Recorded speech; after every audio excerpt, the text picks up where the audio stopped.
bazalwane kulapha ngathi ngingiJoshua ligama Sibongo ngwakaMathonsi ngingumntwana waNkulunkulu ngithethelelwe tonke tono tonke tono indlela yami bazalwane iphokophelele kuyofika ekhaya ezulwini ngiyofika njani ekhaya ezulwini ngiyofika ngekuqaphela nekwenda lokubhalwe evini laNkulunkulu angeke ngifike ezulwini ngokuthi associate nebantu lemine ngibadima as labakhulu kodwa ngiyofika ezulwini ngokulalela nokuqaphela live laNkulunkulu angeke ngifike ezulwini ngoba ngikhonza eFaith Assembly angeke ngifike ezulwini ngoba Sibongo sami sithi ngwakaMathonsi kodwa ngiyofika ezulwini ngokuqaphela bazalwane ini live laNkulunkulu I know ukuthi kulomhlaba lesiphila kuwo abantu labanyenti bayayicriticize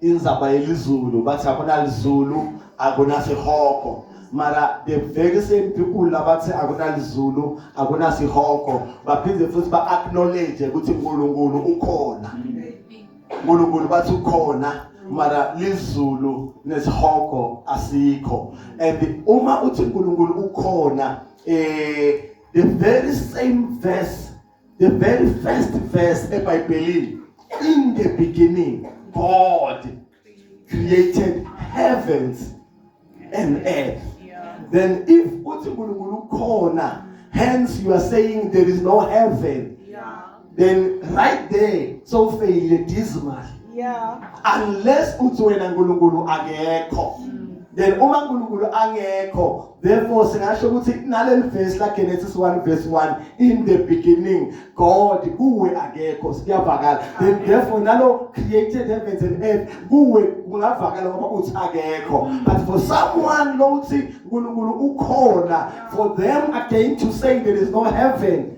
though the very first verse eBhayibhelini it states clearly ukuthi God created heavens and earth then kukwenda kube ngathi umuntu longakasibuka kahle siphele yavakala bazalwane and the very same people leba moshabo ngibo bazalwane le balalelwako kakhulu so ngifuna to encourage abantu ekseni ukuthi you need to know what you are believing in mati lo uNkulunkulu lokholelwa kuye mati bazabona ukuthi ube uNkulunkulu liBhayibheli lingekho because noma ngabe siyafuna bazabone kumkhipha uNkulunkulu wethu for art of iscience iyafakaza ukuthi ayikho into leyibe khona by chance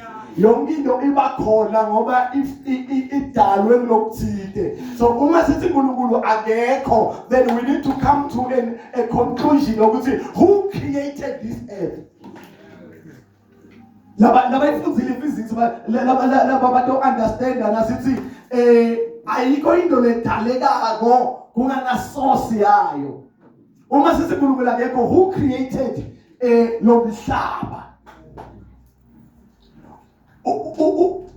angifuni ukuhlala kakhulu lapho lethi ngiyaveda ukuthi bazobone ngiphokophele ezulwini and kuphokophela kwami ezulwini ngiyofika ngekwenda lokubhalwe evini then I will also encourage you nathi ngethula ngaphambili I will also encourage you ukuthi nawe yekela kunaka abantu ukuthi bathini give yourself some time ufunze live lenkosi uma kuna something longe understand evini lenkosi you are more than welcome to come and ask questions be inquisitive seek knowledge the Bible lithi my people perish because they lack knowledge uma umuntu anganayo knowledge uyabhupha uyaswela uyahlupheka ngoba akana knowledge another pastor when he was teaching about knowledge or being knowledgeable uthi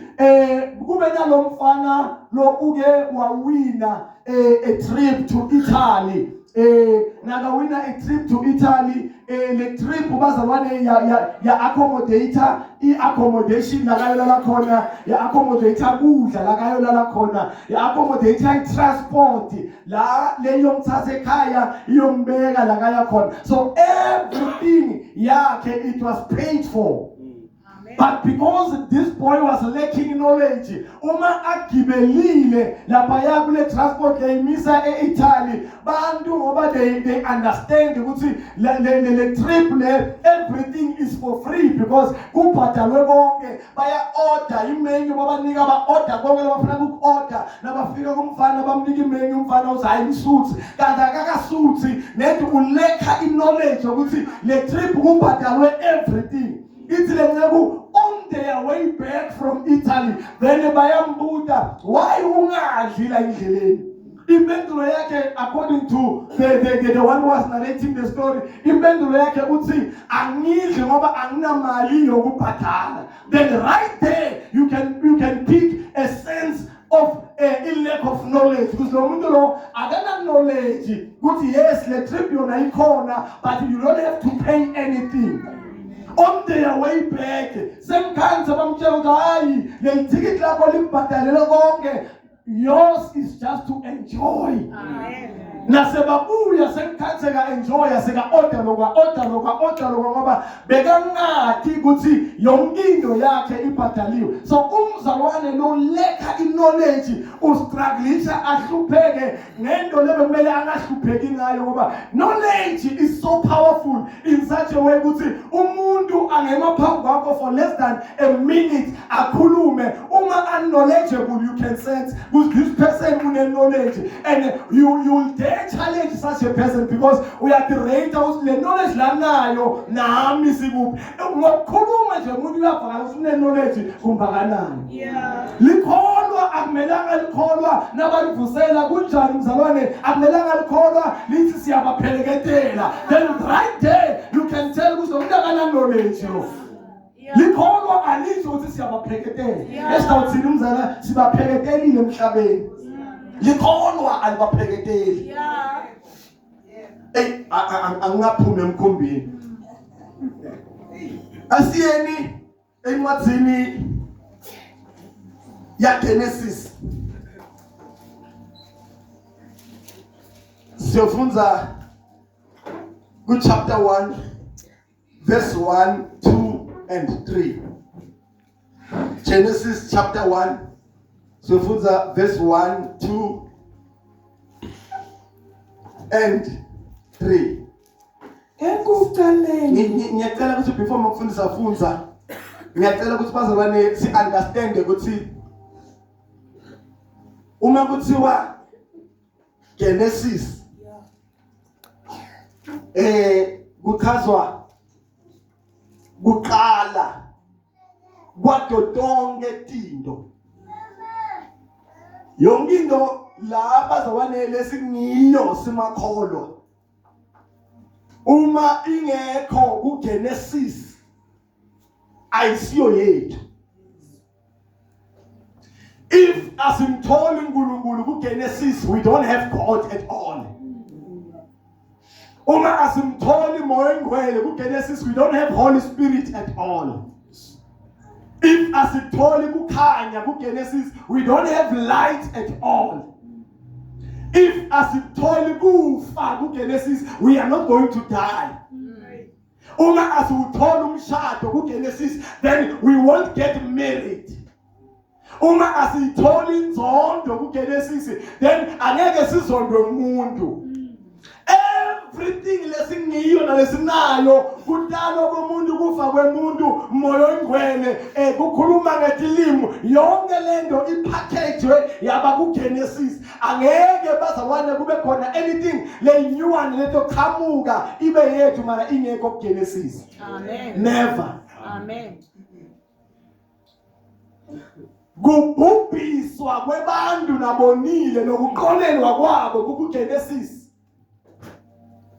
the entire book le Bible leli kuthi bantu bahamba bawe esonweni uNkulunkulu abakwatele uNkulunkulu aphinze abaqolele aphinze abesho ukuthi baqolele we find all that ku Genesis kuthi uNkulunkulu uyakwata aphinda aqole kuthi uNkulunkulu everything lesingiyo ikuphi bazalwane ikuGenesis. So when you are reading the book ya Genesis, you must make sure ukuthi you are acclimatizing yourself ne foundation yokukholwa. Amen.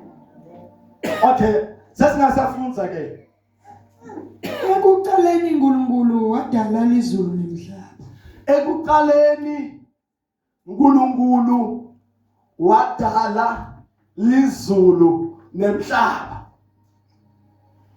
Uma bazalwane understand this verse, udothi uma uya kuNkulunkulu uyothandaza nge-understanding yokuthi this God that you are going to pray to, he can do anything.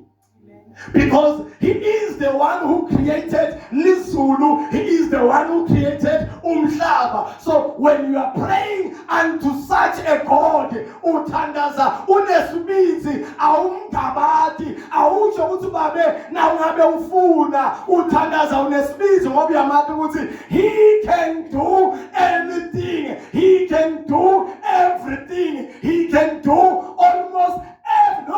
he can do everything.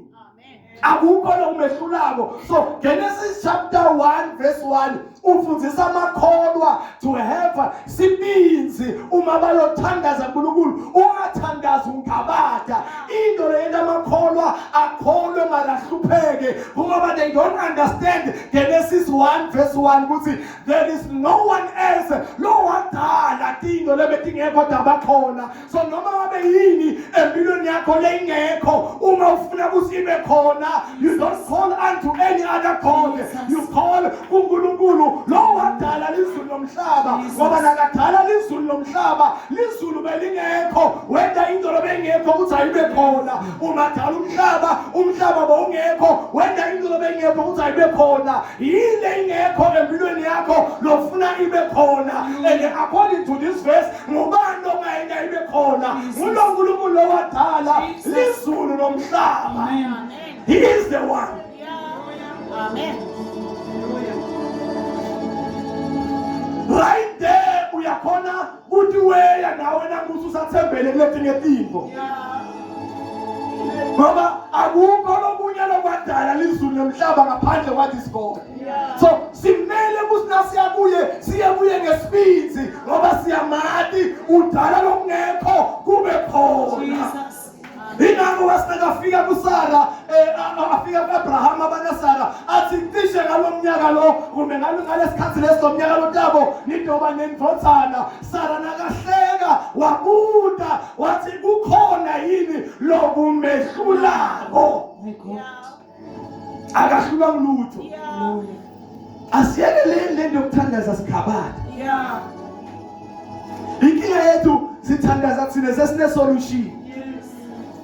Uthula mbile unganakudla uthandaza mana somchanela uNkulunkulu usikudla qhamuke njani.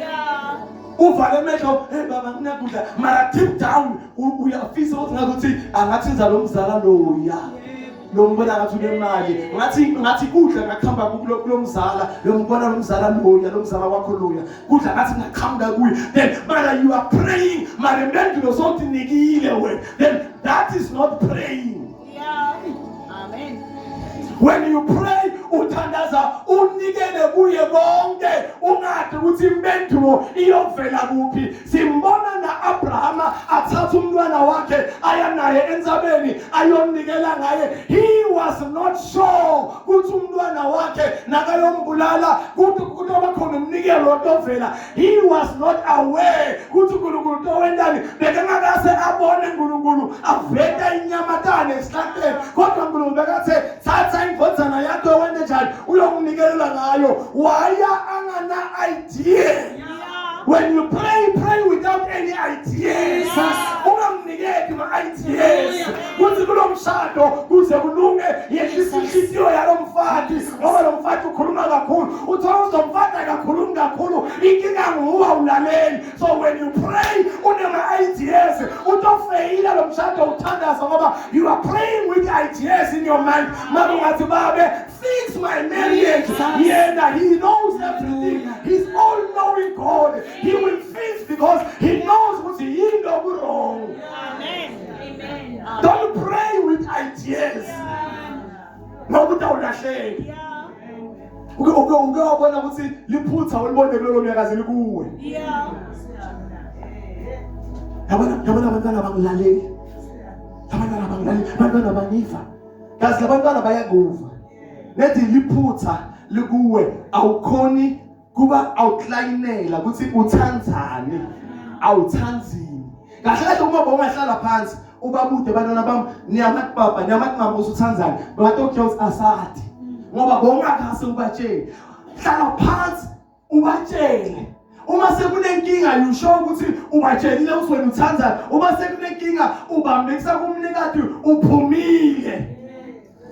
Inkinga lesibanayo ukuthi sithandaza sinema ideas. So this verse is teaching us ukuthi noma ngabe sinenkinga lengakanani when we are praying kuNkulunkulu singathandazi sinema ideas ukuthi ngathi le nto ingasobhuluka so.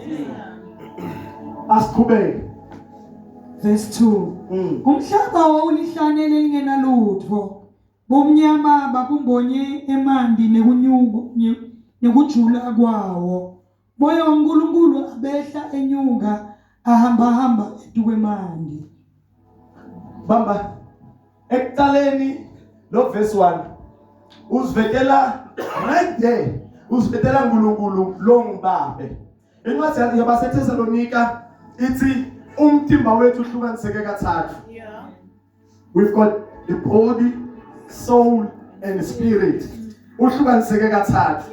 So nala ku Genesis we are seeing the very same thing. Lithi ekuqaleni uNkulunkulu wadala izulu nemhlaba. Then he was done. Wadala izulu nemhlaba, he was done. Akazange waphinza wabuyela wayerevisita ukuthi lizulu lidale kanjani umhlaba udale kanjani because he knew ukuthi among himself kuna the Holy Spirit, the one who can descend angene ahlole tinto ukuthi tihleli njani. Yena konke wadala lizulu wadala umhlaba wabe semuyarelaxa. Then umsebenzi wamandwe lithi iBhayibheli umoya waNkulunkulu alisasho ukuthi yena uNkulunkulu wahamba uNkulunkulu wagcina ngokudala. But in this case number 2, then his spirit, his Holy Spirit, he is the one lo waqala ke manje waloyenza an introspection ukuthi tihamba njani tinto. Ngamanye amagama uma ngabe so understand umqondo kulasikeleka wona ku Genesis to understand ukuthi letinye tinto tidzinga your body ukuthi utende. Letinye tinto tidzinga your spirit. Amen. Your spirit must descend tinto in your family. Your spirit must descend tinto at your workplace, in your church, in your society. Now uhlala khona umoya wakho awutshele ukuthi hayi man le conversation yangimenayo nemngami nemfotha yami is not the similar conversation let's try ukuba nayo. Then therefore something is wrong la. Your spirit must tell you ukuthi umntwana wami akujwayele ukukhuluma naye angangibuke emehlweni kuna something le wrong la. Your spirit must tell you. Amen. Your spirit must be active. Amen. Ungabi khona leli sifufu. Yeah. uNkulunkulu wadala waqetha.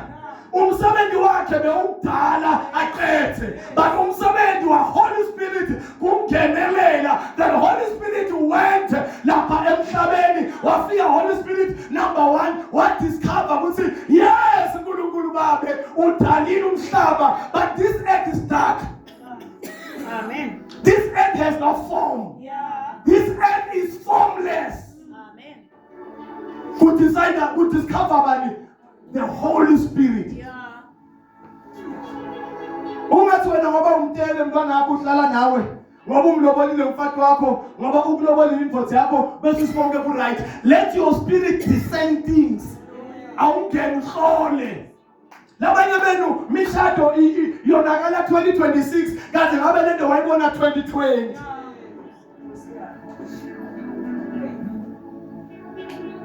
Umoya waNkulunkulu was the one lo what discover ukuthi umhlaba uNkulunkulu udalile mara unaform.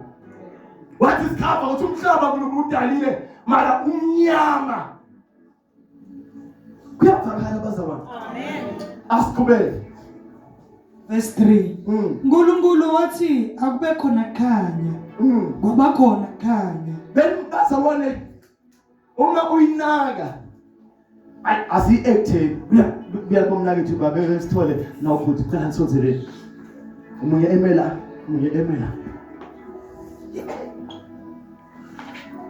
This is God. Namhla kuphela babela. This is God. Uyadala. Hey, angathi mina don't understand mara kumele understand. Ngibona kana singe situlo.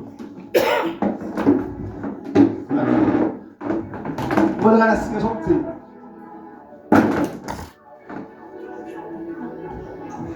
This God uthe nakabuka emhlabeni what I need to create something. I need to create heaven and earth. Wakhuluma uNkulunkulu. Lizulu lathi boom laba khona. Amen. Ukhuluma lo yaNkulunkulu. Wakhuluma noNkulunkulu umhlaba boom waba khona. Wabe seloNkulunkulu lo wagodatandla wathamdana. Yeah. Bebe kufuna ngenjani ngidalile naku yakukhona. But akapheleli. Ngoba uyathi kuthi ngaphakathi kuye akasiyedwa. Wabe sekusuka uNkulunkulu ke manje lo moya longcwele. Waya kuloku lokudalwa uNkulunkulu loyo lombabe. Wafika wayibuka wathi yona uyidalile noma ihlangene. Ayina order. Ayinahlali kahle. Wabe sewuyabuyela ubisela ireport kubabe kuthi udalile bona mara lo idalile ihlakahlakene ayina order. Ubisela instruction ubisela i-message kubabe. Verse 3 babe ukhipha manje instruction uthi lebo mnyama khona akube nani akube nekukhanya. Wena kukhanya semkhona. Uma bazalwane kumnyama nasendlini yakho la kumnyama you cannot sort things kumnyama. Mana sekhanya siyobuzoyibo lesitulo sasikahlali kahle. Sihlali kwalesinye. Uyasilungisa. Hayibo lesisiwile. Uyasilungisa. Usitwe ngibani ngomoya engcwele. Lekakutshela ukuthi kunezinto thola tikhona mana zikahlali kahle. Hayi masibhekelele. Uyasilungisa. Waletha uNkulunkulu kukhanya in the midst of confusion. Uma sekayilethile lokukhanya ngiyaqhubisa ngabashayitana bahlale phansi. Uma sekayilethile lokukhanya lokunakakulethile akusikukhanya kwelilanga. Akusikukhanya kwenyeti. Akusikukhanya kwetinkanyethi. It's a permanent solution. Lebekayilethe a temporal problem. Lokho kuthi akuna order ku formless beku temporal mara nasekaleta waletha a permanent solution. Waletha kukhanya kunenhlaka leyikhona. Uma ufunza incwadi yaJohn chapter 1 wehla nayo iyakutshela ukuthi kukhanya kweta kuba kubo kodwa ababubo abazange bakumukele lokukhanya lokusinika kuphila. Amen. So emhlabeni bazalwane awudziki ukuthi ngimlobolile so uqedile. Yeah. Yebo baba chayi para kulo ukufundisa yebo baba awuphili ngokulobola. Ungaba nguswena lo umfati angababona labayibomake labahamba nemadoda babo bambesone emali. Wena umlobolile ufuna umlobolile wena lokhu nakakhula ukhule ane idea naye. Kusinamleke bana mfowethu lasenginenivotsa. Ingibambe so emoli. Wena umende iwardrobe yasekhala umlobolile umplugile uhlela. ngalendlela unengane ngakhona uze avuke ekseni akala uzabona yazo ungene edimbe emsebenzini kungakhani ka esibukweni athi monyonge agqoka ngalendlela bekaphupha agqoka ngayo agqoke njalo aronte la endlini asathe ama selfie endeni aqale sikhatha yabuya imambani agijima yogeza abuyele athi abekule wardrobe loyifunako na ubuya uthola wardrobe injongo ngoba wena inkinga yakho wathi ngimlobolile awudingi ngokumlobola. Let your spirit teach you ukuthi kumele uqhubeke wendele lapha. Hallelujah. Amen. Awudingi ngokumlobola. Kunezinto kumele umoya ongcwele akufundise tona.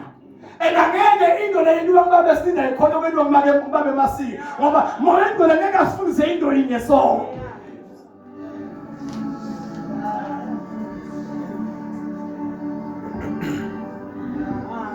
Ngathi sesizoba bathola ukuthi couples imali asale sidlule. Yabona manje. Noba beka ngafuna umuntu wokutomayinela. Beka ngafuna umuntu wokutomwashela. Beka ngafuna umuntu wokutomfrayfela. Baningi anti. Tibuda ukuthi yini imende wankhetha. Yini imende kubo bonke laba million. Lemunye uyamazi ukuthi nawe beni competition in 5 amen. Ngathi sakuthule mara yathi. Beni 5.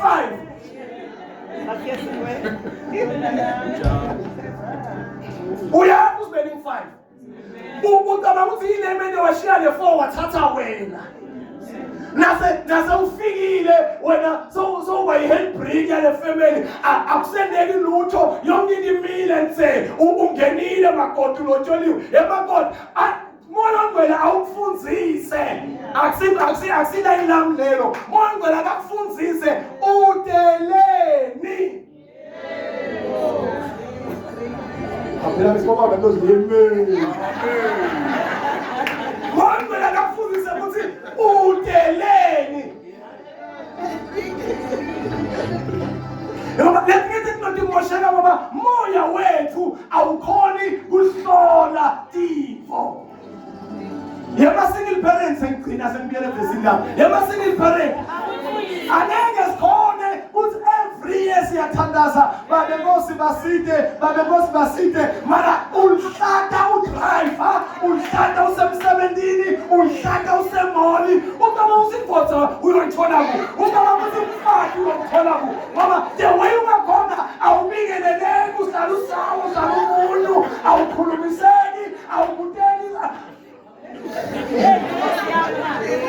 moya wankulunkulu asawuside ukwende ukuthi unless kavele sowudecide uzanisafuna noma safuna umuntu wevelayo yiba yicoconut ke phela umhlophe ngekhathi brown ngaphandle yiba coconut ke uthi phile unja mana usafuna umshado aqala mntana sekhaya uma khangasesi abikelela akade ukuthi you are looking usemsebenzini wokubuka nawe qaqa ayikade ekhati akade tibasha libhruku akade bhandi lesicathulo akade ukuthi usemsebenzini uyabuka nawe sesaqade keza thitsitsite akade uma brother eme phambi kwakho nomlwada kuzo umlomo unjani nabanye imilomo yethu timele phuma wakifanani thenga amaswidi ugwinyagwinya bangasabazi kunjani kuphuma ithole ntombi umkhona akiba nalomoya wokudisena njalo ane uthole mshado Infota before ikulobola ifuna kujatshuliswa ijatshuliswa kulesumulomule ibuka ijatshuliswa kuliphuma lelivako ijatshuliswa kulamakhaba yalaphuma lakuwe. Amen. Asiyitwiste bese siyothandaza. Asiye ku Daniel chapter 12 verse 4. Daniel chapter 12 verse 4. uNkulunkulu wethu bazabane sisafuna Daniel chapter 12 verse 4. uNkulunkulu wethu uyasifundzisa kuGenesis ukuthi dino lasethi khona mondwe lasekakhombile hamba uyolungisa angijike ngikhombise kuma families wethu uNkulunkulu akakakulethi akakubeki kule position lokuyo ukuthi ushine kodwa ukubeke kule position lokuyo ukuthi usolve my problems uNkulunkulu akakubeki kule position lokuyo ukuthi ushine uNkulunkulu ukubeke kule position lokuyo ukuthi usolve my problems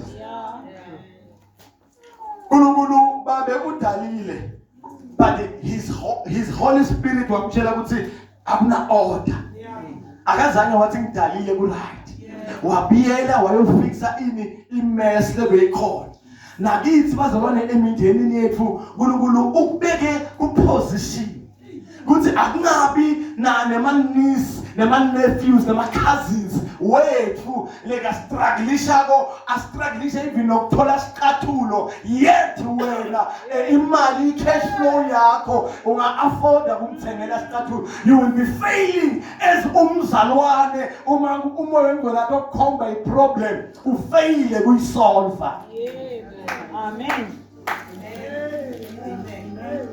ngatile verse amen isivele ngatile us amen uyaphela ngoba sekumele silungise manje la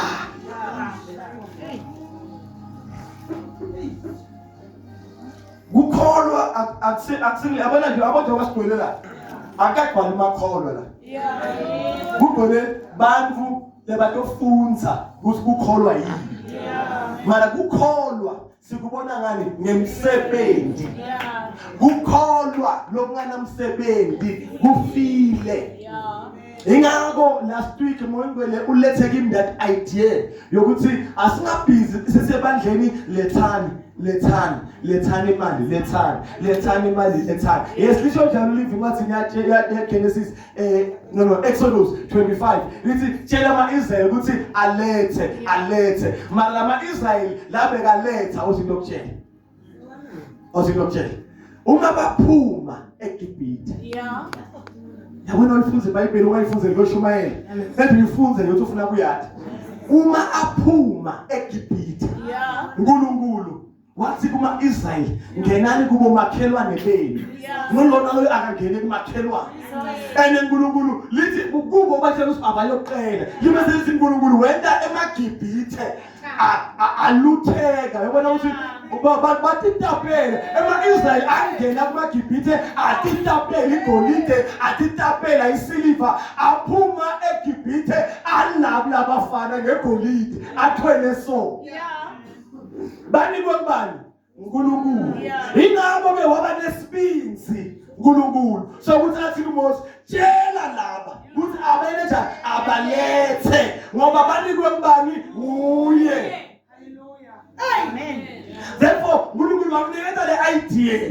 yokuthi angeke umethi kwemzalwane lolamphile longanamsebenzi longanabusiness longanamali uthi akalethe but utoba-right uma wena utoqala umnike umkickstart abe nako bese nasekanako songasasho usiletha ingakho last week sithe bazalwane labahluphekako lebangayenda abalethe ama-ideas kuze umfundisi amsebenzi akunalutho mara uma beningangithengela amatamatisi mazambane ma-anyanisi ngithengele nje ma-crate bese nginginika nama-plastic mine lokusalayo bengitodentela bengitotifasela ngithwale enhlombe ngeni imakethi ngithengise kuze kusinawume phambili mfundisi usiletha usothi ukwendo lo uyatibe ukuthi ikhona that is God amen kulamalanga lesiphila kuwo siphila ngase ngiyaphuma mara asathana idlule sengiyaphuma sengiyadlula siphila tuke bafundisi laba lento siyagula kancane siyagula ngoba sithi thine uNkulunkulu wethu uyavikela uNkulunkulu wethu wenza uyavikela mara njengoba uNkulunkulu wethu uyavikela la kuna 3 bafake mana imemeza bamela bayi3 labanye bangana bayi3 lapha emnyango kuna 3 bonke bakufaka ibhamba bagathe bani mina mara ke simina uNkulunkulu kanjani uyavikela ngiyaqedza futhi ngithi mina uNkulunkulu uyaprovide nangiqedza mina lekuthi uyaprovide angiprovide ukuthi ebandleni mara mina ngisinine nikani mina mara ngimle ngifundisani ngithi uyaprovide ungafundisa njani 1 + 1 is 2 mara lento losifundisa yona kwanawe yakuhlula then kumele kube ngithi lesithi uyaprovide uyambo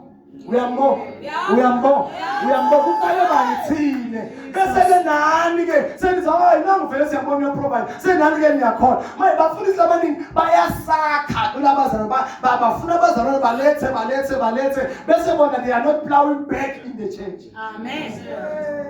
Sebahamba ke sebehlala edrobheni ke sebabita i-pastors meeting fraternal what anginenzaba uyakurekhoda ngidovela anginenza what fraternal what sebayahlala ke sebadiscussa hey so hamba ngani abasho ukuthi so uside ngakubazalwane so uhamba ngani mina ngisena upgrade so uhlala nesengasuka lapha sengihlala i-membership yakho seyithi i-agenda top of the range i-agenda nileyo i-membership seyithi membership tishumi sethamba tishumi ne-checkisa 100 sebasemateksini ba-checkisa yethi la ikhathi ebandleni la ba-checkisa khona la ikhathi ebandleni ba-checkisa khona kude namunye umzalwane leka nga-attesta ukuthi uNkulunkulu uyabonela ngoba uswela statula yotibonela uswela kudla yotibonela so sathi buyani bazalwane si don't kickstart. That is the gospel. Now whenever the problem comes, bring a solution. Since it's nathi makholwa ungabi umzalwane lo kholwako uzukhuluma nangema-tongues mara kunabomzala bakho banana babhuti wakho banana basese wakho abakathumya ngokusayo balanza Yesu siyavuma mara umntwana akulesikhathi sami sisavuma yini uyabona namhlanje nguwe lo shaya lapha eTulu hambele eTulu namhlanje nguwe banana bakho badla abantu esikweni bafaka sekhani bamkhona sikwa bantwana bakho namhlanje ukubona ukuthi wena bonke ku-right yena lasekhaya kambe yokhala nini alarm yakho kambe yakhe alarm yokhala nini namhlanje sabakho vele bakumnazi bagibela ama-transport bahamba ngekamnazi baye esikolweni kumnazi bakhuluma isingisi esetulu kumnazi kambe alarm yokhala nini sasa i-alarm ingakhala kuwe lokomali yabona lokomali lesikhuluma ngako lokomali lesisikuhlekile lokomali lesithi siyakubeka kahle ngokutshela ngoba thina nansi bafundisi sihamba siyakubona lokomali osuyakubeka kuphela labo 3-4 weeks wathi lekulo baphela bona bamnike lo mntwana hamba yena zimvulu pha angabathi ukushayela ayishaye phansi basi bayifuna ukuyilungisa bangasakhona imali seyiphelile the whole family ibiyele back to square one. In fact bayiqala the very same day when usalele lebathuleni usathi usengabhubuki nokubhubuka usafresh ulele bathuleni usabheke eTulu sebayiqalile ba-order amatshwala bo-100,000 usabheke eTulu ekuthuleni utheni ngathi nyalo usaphila sita labantwana labahluphekayo awadi kusasa kusinase wena ubheke eTulu ngimuphi kulabantwana abahluphekayo oyosita abantu abakho mina kunanzaba sesi mina nginemali mina ngiyakhona sesi mina kunanzaba wena hamba umuntu abantu bakhuluma njengawe bathi abanenzaba before COVID babuda bakhuluma njengawe before COVID bathi anginanzaba ubabude namhla ukuthi banenzaba inamuhla ngoba impilo asiyazi noma sikhathini ngasuka uma bathi sekuyaliwa sekuna third world war eSouth Africa nomhlaba wonke ungasathi ukuthi uyobaleka eNigeria noma phutho ubuye kuphi nokuthi imoto lonako bakushaye ngebomb one day nokwendlo lonako bakushaye ngebomb one day nokumabhenki lothembe kona bakushaye ngebomb one day the country be bankrupt country. Amen. Leso sikhathi laba nobathathela phansi ibhomu ingafiki lapha emasimini abo la ibhomu ingafiki ukhula umbila ukhule bhatata ukhule kube nguwe loyo qela uma uNkulunkulu abone kune problem wathumela a permanent solution. Nathi bazalwane asingathumeli a temporary situation. I mean a solution. Let us send a permanent solution. Lokukhanya sikhuluma ngako when you go down ufunda uyabo verse 14 about Genesis chapter 1. Verse 14, that is when God created the sun, the moon and the stars. In fact, that's the verse that tells us. Genesis chapter 1 verse 14.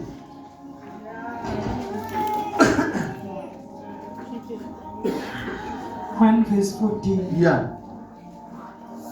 Nkulunkulu wathi akube khona tibani emkhathini wesibhakabhaka. We have about 6 verse 14. Yeah. Mkhani kama jasa kube khona ini tibani kubeka. Emkhathini wesibhakabhaka tehlukanise imini nebusuku. Yes. Atibe tibonakaliso tetikhathi. Netemalanga neteminyaka. Yeah. Atibe tibani emkhathi wesibhakabhaka tikhanyisele umhlaba.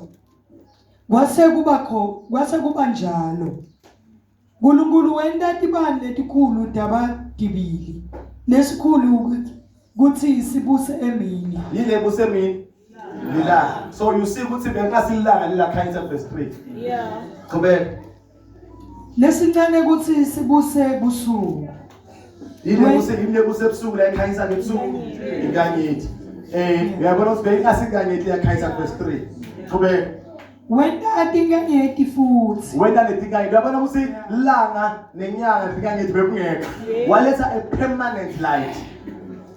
Asambenzo letha a permanent solution ukuthi ihlobo tethu. Ungajathi lesosinethu namhla uletha iBrightpack namuhla. Yemntwana malume ngoba ngathi usengathola umsebenzi bekungaba kanjani ukuthengele inezilo umshini crash card lokho yabona. Nakma nesma pawn shop you can find it anywhere. Kunokuthi yes anywhere. Kunokuthi umthekele amaBrightpack for 4 months bese sodubile so uyayekela. Akunenzinto mina akalaleli akangibingelele akangivuseli. Kunokuthi udubiswe ngulo 4 months ukuthela amaBrightpack. Why ungathatha le mali umthengele emshini umnike a good start. Yeah. Uyathi ukuthi every day nakalambile uyothola imali from kulo mshini. Why ungamthengeli ema-garden tool? Why ungamthengeli uma into obhatala umthengele into lethi tomsita mhlambe imaterial yokubhaka kumbe imishini yokuthunga whatever lengam-kickstarter kuzakhona ekuqala kwenda something. Why isibe makholwa mana sijatshise ukuthi labanye bayahlupheka thina sime kahle asimele ngetinyawo. Daniel chapter 12 verse 4 sima ngetinyawo Verse 4. Kodwa wena Daniel wavelele uze uwashicilele lamavi alencwadi legoqotwako kuze kube nguleso sikhathi sekugcina. Labanyenti bawehla benyuke bafuna kwati kuthi kwentekani. Mina Daniel ngase ngiyabuka ngabona embi kwami sekume lababili lomunye eme ngala elusenzeni lemfula lomunye eme ngesheya kwemfula malungana naye. Lomunye wabo wakhuluma kulona labe mbethe teline labe se tikwalamandi alomfula wathi kuyawuze kube kunini Solomane tingakagcwaliseki tonke letimvo letimangalisa kangaka. Lo muntu labegcoke teleneni labesethi kwalamandi emfula waphakamisa isandla sakhe sekudla nesancele watibhekisa ezulwini. Ngamuva afunga ngaye lophila phakathe athi kuyawuba ngiminyaka lemithathu nesigamu nakuphelele kuhlushwa kwebantwana baNkulunkulu. Asibiyele emva futhi again verse 4.